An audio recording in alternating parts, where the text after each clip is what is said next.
माना जाता है। आज सुनिए एक ऐसी भविष्यमय कथा जिसमें श्रद्धा, सच्ची सेवा और भगवान शिव की कृपा का सुंदर संदेश मिलता है। बहुत समय पहले की एक बात है, एक छोटे से गांव में। तो दोस्तों आइए सुने हम व्रत कथा। सावन मास का आज तीसरा सावन का सोमवार है। आज पड़ रहा है नाग पंचमी। सावन मास की नाग पंचमी विशेष व्रत कथा 17 अगस्त 2026 भोलेनाथ की पालन कथा। जय शिव शंकर, ओम नमः शिवाय, हर महादेव। सावन का महीना पवित्र भगवान शिव को अत्यंत प्रिय माना जाता है। इसी पावन मास आने वाला नाग पंचमी का दिन भगवान शिव और नाग देवता के शिवदास नाम का एक गरीब किसान रहता था। उसके परिवार में उसकी पत्नी गौरी और एक छोटी बेटी थी। शिवदास बहुत मेहनती था, लेकिन कई वर्षों की बारिश ठीक नहीं हो अच्छी नहीं लग रही थी। घर में धन की कमी रहती थी। फिर भी शिवदास भगवान शिव की पूजा करना कभी नहीं छोड़ता था। हर सुबह हर गांव के पुराने शिव मंदिर में जाता और शिवलिंग पर जल चढ़ाकर कहता, हे भगवान भोलेनाथ, मेरे पास आपको देने के लिए कुछ नहीं है, बस मेरा विश्वास स्वीकार कर लीजिए, मेरे परिवार में अपनी कृपा बनाए रखिए। एक दिन सावन मास की शुरुआती हुई। गाँव के बुजुर्गों ने बताया कि इस वर्ष नाग पंचमी सोमवार के दिन पड़ रही है। शिवदास की पत्नी गौरी ने कहा, इस बार हम श्रद्धा से भोलेनाथ और नाग देवता का पूजा करेंगे। शिवदास मुस्कुराकर बोला, भगवान को धन की नहीं सच्चे मन की आवश्यकता होती है।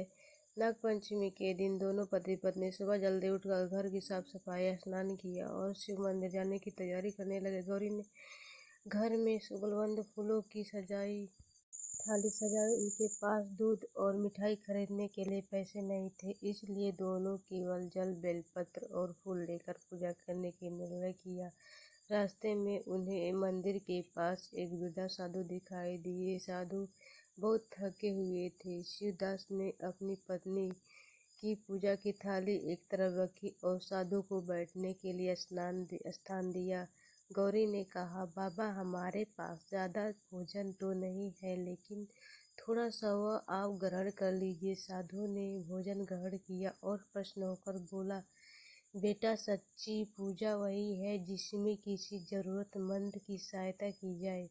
इसके बाद साधु वहाँ से चले गए। शिवदास और गौरी मंदिर पहुँचे। उन्होंने शिवलिंग पर जल चढ़ाया, बेलपत्र अर्पित किया। दोनों हाथ जोड़कर बोले, हे महादेव, हमारे घर की परेशानियां दूर हो या नहीं, लेकिन हमें इतनी शक्ति देना कि हम हर परिस्थितियों में आपकी भक्ति और सेवा करते रहें। इसी समय मंदिर के पास झाड़ियों से एक नाग बाहर आया। उसे देखकर कुछ लोग घबरा गए और पीछे हटने लगे, लेकिन शिवदास ने किसी को परेशान करने से मना किया। वह बोला, डरिए मत, यह भी भगवान की बनाई हुई जीवन आत्मा है, इसमें कोई नुकसान मत पहुंचाइए।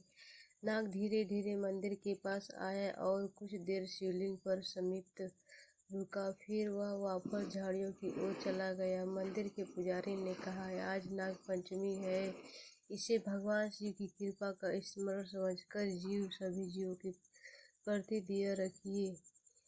उस दिन शिवदास ने मन में संकल्प किया कि वह कभी किसी जीव को बिना कारण नुकसान नहीं पहुंचाएगा। कुछ दिन बीते, सावन की बारिश शुरू हुई, खेतों में हरियाली लौट आई। शिवदास ने मेहनत से खेत तैयार किया। इस बार उसकी फसल बहुत अच्छी हुई, लेकिन उसने अपनी सफलता का श्रेय केवल स्वयं को नहीं दिया। वह हर दिन मंदिर जाकर भगवान शिव को धन्यवाद देता।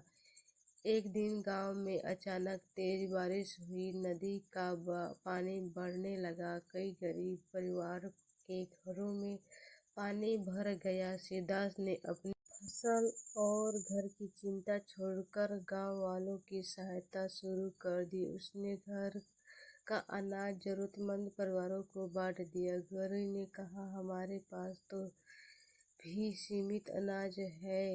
शिवदास बोला, जब भोलेनाथ ने हमें दिया है तो किसी के भूखे काम आने का ही सबसे बड़ी पूजा है।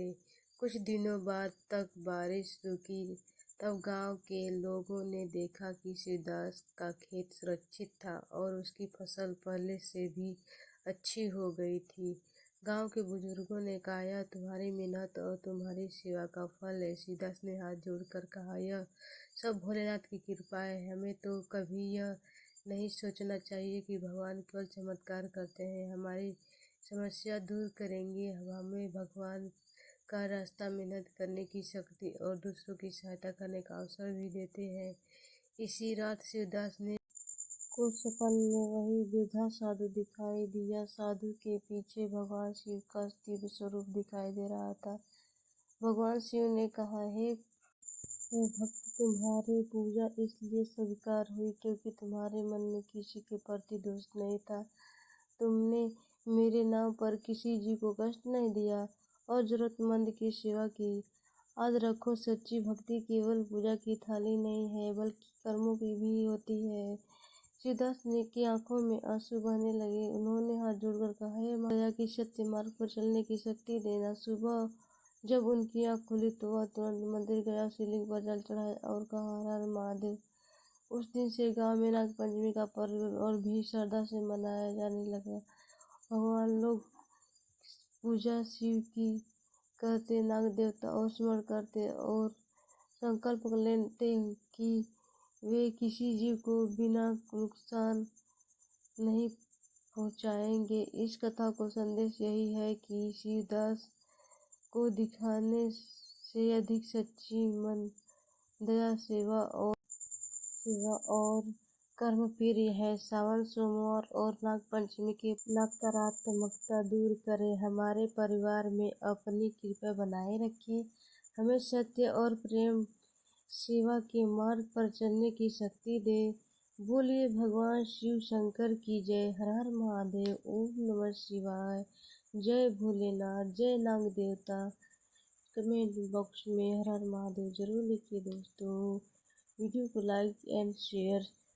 पालन अवसर पर हम सभी भगवान भोलेनाथ से यही प्रार्थना करेंगे कि हमारे घर परिवार में सुख शांति रहे, मन में भी श्रद्धा बनी रहे, हमें जरूरतमंदों की सेवा करने की शक्ति मिले। हे भोलेनाथ, हमारे जीवन में भय और